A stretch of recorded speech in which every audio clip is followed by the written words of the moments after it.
Well, talking of perfect love, for those of you who don't know, today is World Autism Day. And to tell us a little bit more about that, I have a lovely lady on the phone who's joining us, and her name is Elizabeth Cassidy. A very good morning to you, Elizabeth. Good morning. How are you this morning? Okay, very excited and a bit nervous.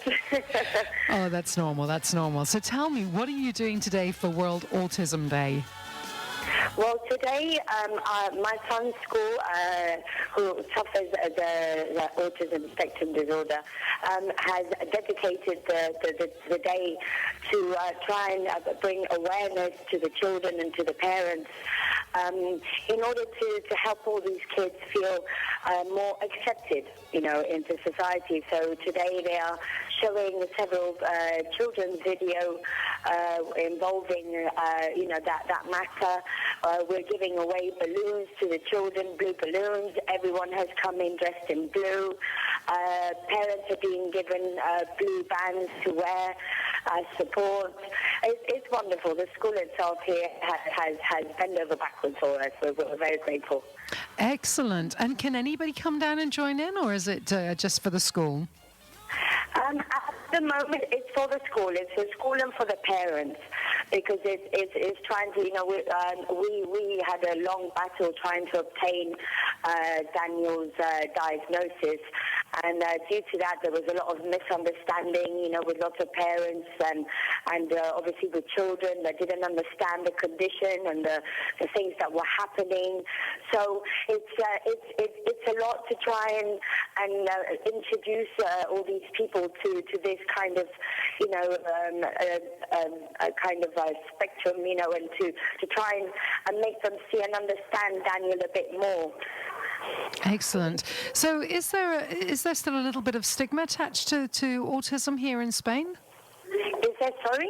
Is there still some stigma attached to misconceptions attached to autism here in Spain?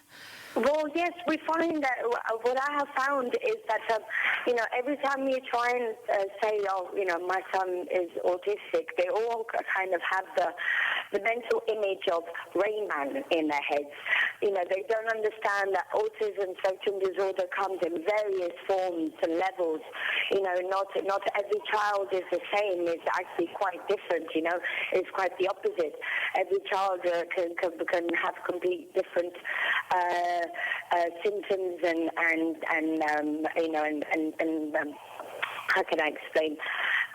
In Spanish, they call it pautas. It's basically like the things that make them stand out for their disorder.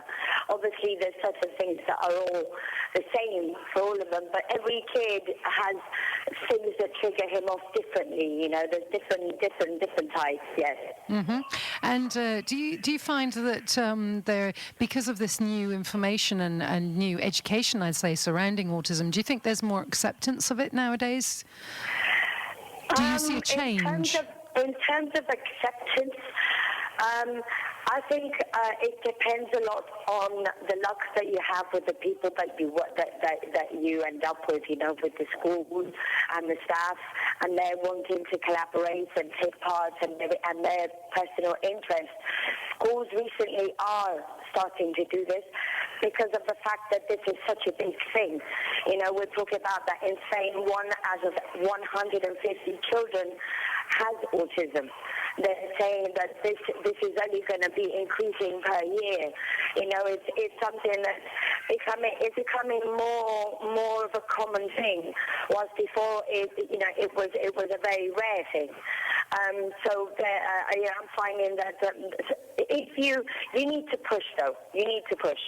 It's a bit of a battle because unfortunately it's not really the schools that lack that wanting to help and stuff. It's more the system.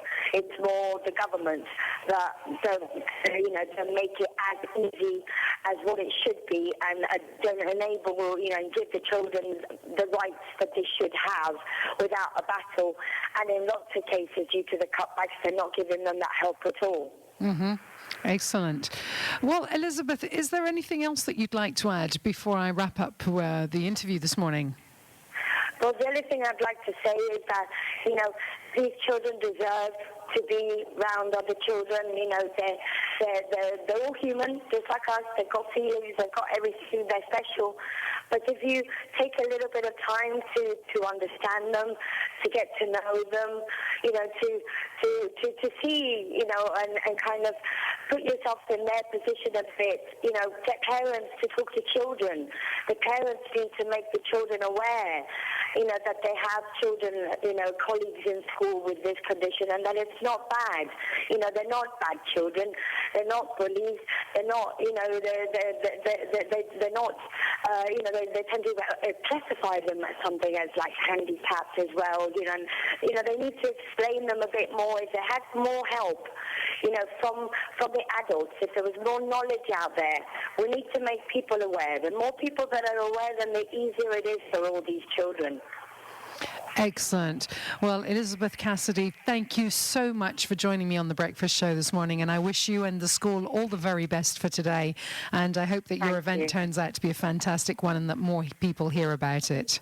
Oh, thank you for this brilliant opportunity. Honestly, we're overwhelmed. Thank you very much. Thank you so much. Take care. Bye-bye. Bye-bye.